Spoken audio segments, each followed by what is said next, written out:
ay rated PG. Patnubay at gabay ng magulang ay kailangan sa mga batang manonood.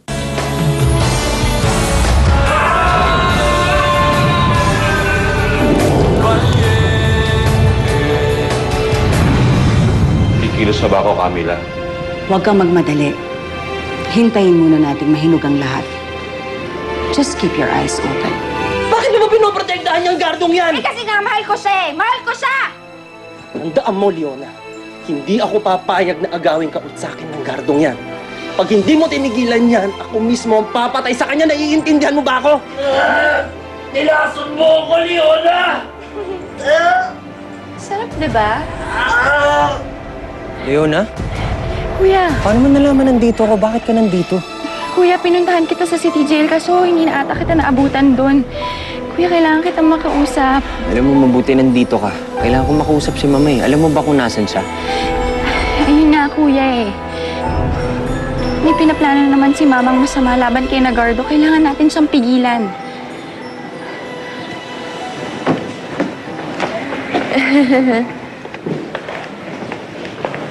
Dadalhin ko muna si Amanda sa bahay pangarap. Kunin mo yung bata. Sa tingin mo ba hindi ko inaalagaan yan dito? Eh, sa tingin ko, mas magiging masaya siya doon mas maraming bata. Oh, tama ka. Sino na ba magiging masaya dito sa ganito kalaking bahay? Nakakalungkot mag-isa nga naman. Oras-oras gusto mong makasama yung mga taong mahal mo. Gusto mo palagi makita yung mga taong mahalaga sa buhay mo. Inang, sige, mauna na kayo sa labas. Antayin niyo na lang ako doon, ha? Sige. Excuse me.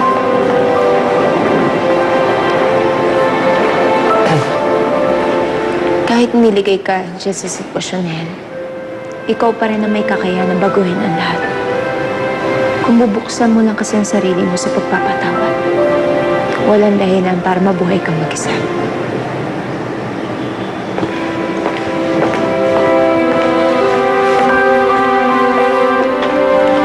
Amanda, may problema ba dyan?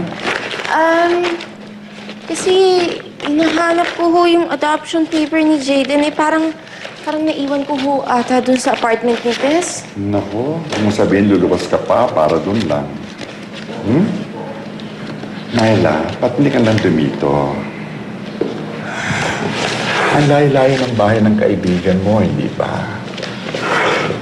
Eh kung dito ka, mas convenient para sa'yo. We might not have all the amenities, but in the long run, I think it'll be better for you. Tito, hindi naman po sa ganon. Ang ibig mo sabihin, talagang gusto mong huwag mo na tumira dito. Gusto mo malaman kung nasaan si Gardo, umiiwas ka sa kanya. Pero tanong ko sa'yo, nakaiwas ka pa talaga? Dito ka na lang. Think about it. Huh? Makakamenos ka sa gastos, mas magkakaroon ka ng oras para less time sa pagbiyahe mo. Total, tatanong ko sa'yo, nakakalayo ka ba talaga kay Gardo? Hindi, no? At saka hindi mo pwedeng makatakas sa tibok, sa bulong ng puso. Hindi ako tataya! Sinabi ng hindi eh! Teo! Pasok! Dali! Baka mamaya nasundan kayo eh! Doon sa loob! Alam niyo naman delikado ang kalagayan ko, hindi ba? Sige! Piping! Mabuti't dumating ka! Piping, Sandali, kasama mo ba ako ko? Naipuslit na ba si Baby Teo? Paano mong nalamang nandito ako? Piping, ba't di ka magsalita? Lola! Lola! Hindi po siya si Piping. Siya po si Kuya Teo, kapatid ko. Apo niyo po, nauna kay Mama. Hindi! Hindi ko siya ako niloloko mo ako, ha? Ang apo ko'y maliit, ha? At si Piping, babalikan niya ako, pero hindi ba Piping si Piping? Niloko Halika siya na, ng anak ko. pumasok ka muna sa loob. Pumasok ka na sa loob! Yun na, asyendero. Sabi ko na sa'yo, Piping, delikado ka kay Clay. Pumasok ka na! Babalik ka ng Piping. O, ano, nagkatotoo ba, Piping? Ha?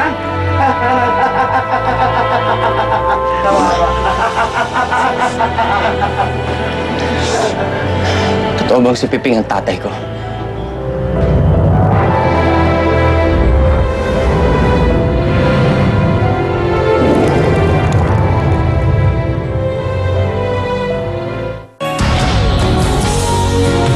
Ang programang ito ay hatid sa inyo ng tamis.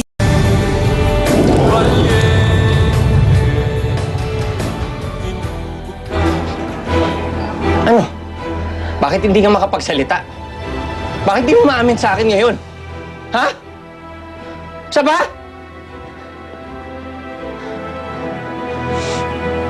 Ba't ang ginawa mo sa akin? Ha? Pati ako. Mama, pati ako niloko mo eh.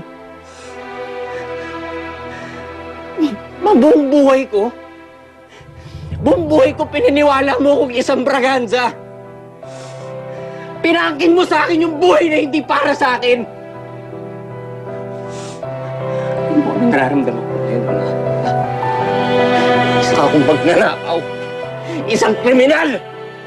Kriminal sa loob ng katawan ni Teo Braganza! Oo. Naamin ko. Pero kung hindi ko ginawa yun, ano sa tingin mo buhay meron ka ngayon? Nakapag-aral ka kaya sa magandang paaralan? Naging mayaman ka kaya hasyendero tinitingala ng lahat? Teo, mahirap ang mga pinagdaanan ko. Mahirap. Hindi madaling tumira sa masikip at mabahong lugar. Hindi madaling matulog ng kumakalamang sikmur. Hindi madaling ibenta ang sariling dignidad para lang kumain. Anak, walang sino mang magulang ang hindi naghangad ng kaginawaan ng buhay ng kanyang anak. Bakit, Mama? Bakit? Hindi mo naging miserable yung buhay ko ngayon. Diba? Nakaya bang takpan ng karangyaan ang kasinungalingan sa pagkatao ko? Nakaya ba? Hindi mo naiintindihan, Teo. Umuwakan. Nakapagsinungaling ako dahil mahal na mahal kita, anak. Hindi mo ako mahal, Ma. Anak. Hindi mo ako mahal. Anak, mahal na mahal kita. Maniwala ka sa akin, kaya ako nagawa ito.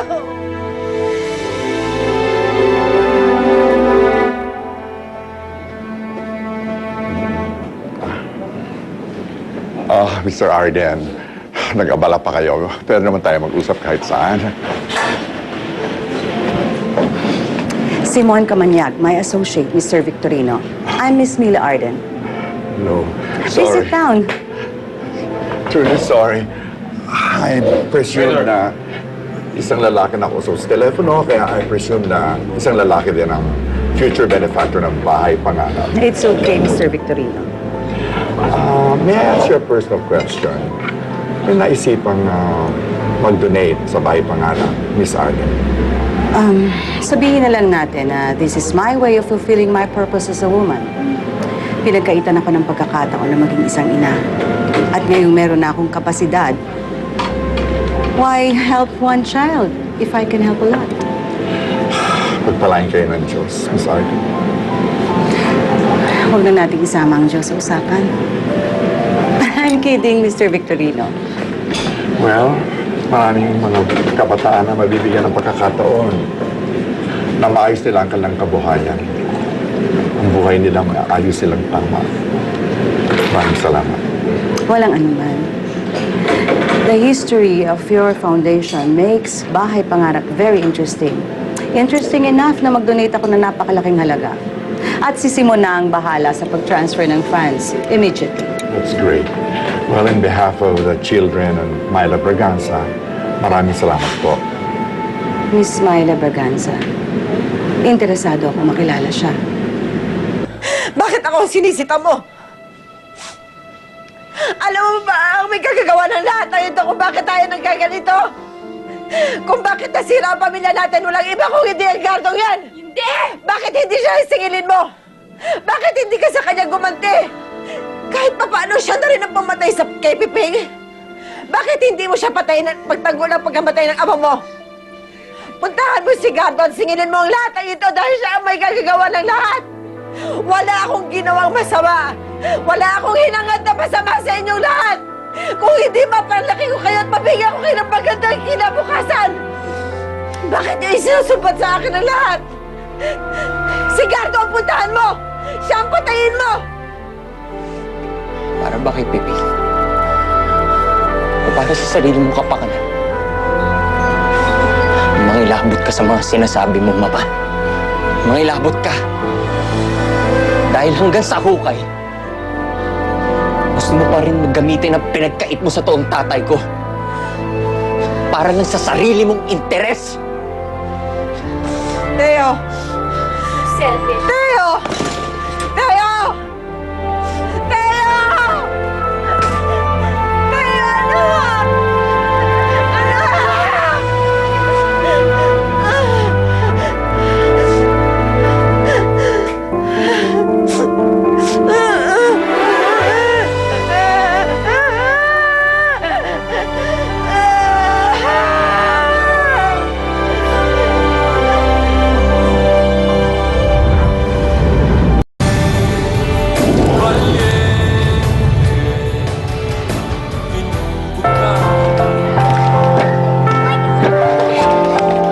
anak! Anak! Kamusta kayo? Oh, may dala akong mga laruan. Doon. Pamimigay ko doon. Anong... ba't ka na dito? Eh, di ba, dito na pupunta mga taong nag-isa. Gusto ko lang makasama yung mga bata, Myla. Siya nga pala. Nasaan si Amanda? Nakatulog. Kakalaro kanina eh. Napagod. Eh, gusto ko lang makasama yung mga bata talaga eh. Oh, meron akong bagong laruan. O ito, hawakan niyo isa. Ang gusto ko, habulin niyo. O, layo kayo. Oh, habulin niyo to, ha? Oh, isa pa. Okay naman, o, dali. Maglaro kayo doon.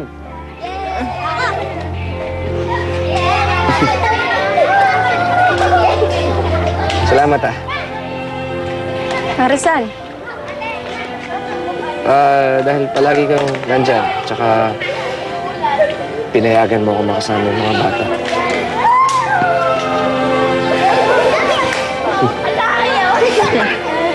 Ay, eto nga pala. Oh, ipamigay mo dun sa mga ibang bata na wala dito. Mga salamat din nagtutulong. ah.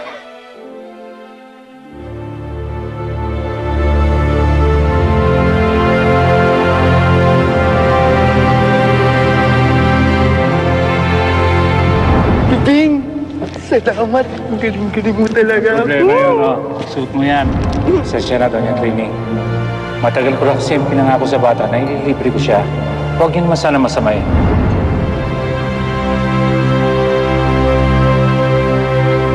Itinuring kitang anak eh. Ayaw ko masasaktan ka. Ginugurat mo ako tayo ah! Gumagaling ka na! Siyempre, mana ako sa papa. Tama ka, Teo! Manang-mana ka kasama mo. Bakit ka nga pala hindi nag-asawa? Yung babaeng minahal ko, nagpakasal na sa iba. Oo, ano? May pupuntahan ka ba? Kasi mamamasada pa ako. Lagi ka mag-iingat, ha? Sige. Salamat, ha? Ingat ka din. Umuwi ka na at magsama-sama tayo. Wala kang karapatan para manduhan ako, ha? Unang iyak mo pa lang sa mundong ito. Kasama mo na ako. Ginabayan kita. Pinalaki kita. Kung noon, pinabayaan ko mga paninigaw mo sa akin. Ngayon, hindi na. Ito ba ang pinagmamalaki mo? Damian! Pati mo naman si Teo agawin sa akin! Ano bang pinagsasabi mo aagawin? Bakit, Teo? Ano bang binigay ng hayop na yan na hindi ko kaya ibigay? Ni minsan hindi kita iniwanan. Samantalang siya, ngayon lang nagtatatay-tatayan sa'yo. Swerte naman ni Damian. kung mas nakinig ako sa kanila kesa sa inyo ni Mama, mas naging mabuting tao pa ako eh. Wala kang alam. Hindi mo alam kung anong sinakripisyo ng mga tao para mapaganda lang ang buhay mo! Mapatay ka na! Hindi mo pwedeng gagawin sa akin!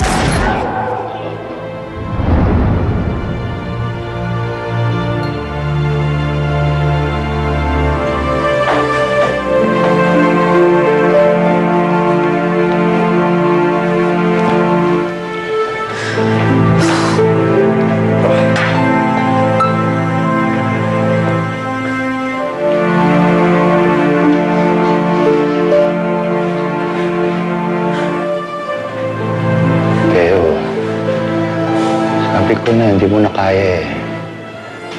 Hindi ka na, tulog ka na. Doon ka na sa higaan mo.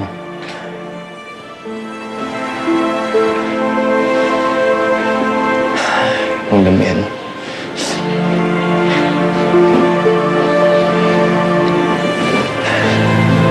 Napakasama ka bang tao? Patay ko na sarili kong tatay. Hindi.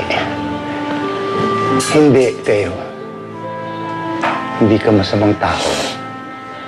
At lalong hindi ka masamang anak. Aksidente ang pagkakabaril mo kay Piping, hindi mo sinasadya. Tulad din yun yung nangyari kay Luming. Hindi mo rin naman sinadya yun eh.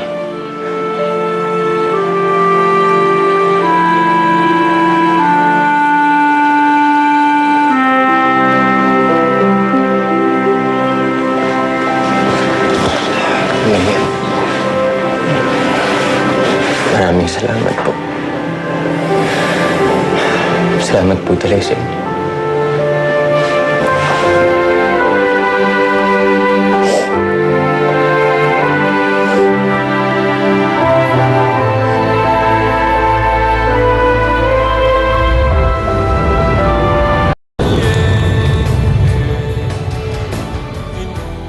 Gusto makipagkita sa'yo si Miss Mila Hardin. Nako, pakisabi po, walang problema. And I'll meet her as soon as possible. Nako, tama nga po kayo. Talagang may awa ang Diyos. Opo, Tito. Paluwas na po ako. Sige po. Bye-bye.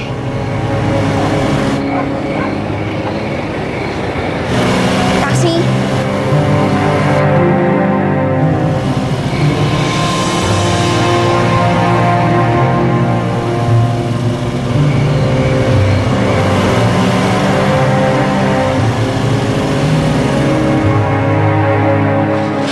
Ito po ba yan? Salamat.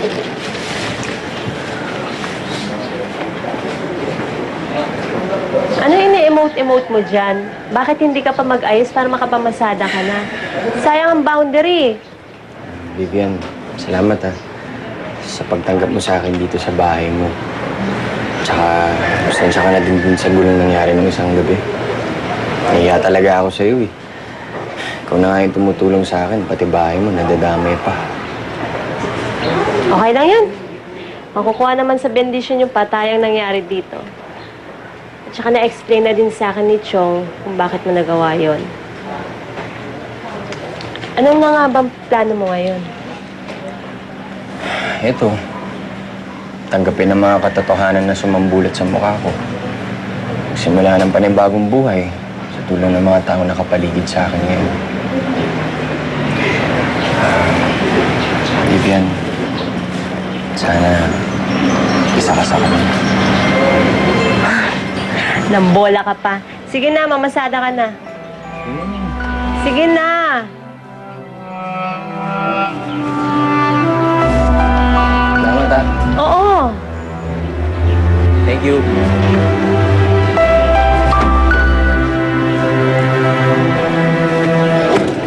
Miss Arden, how does it feel to be back here in the Philippines?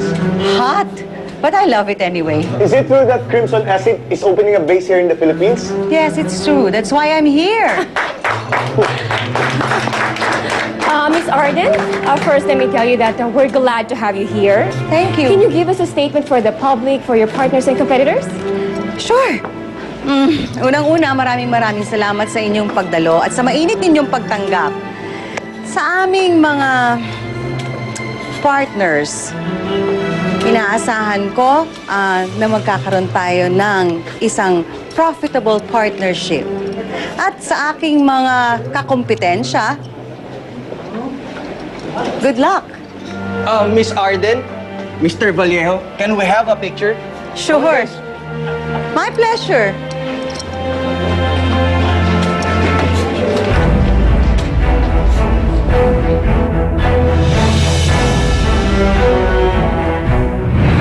Ano to?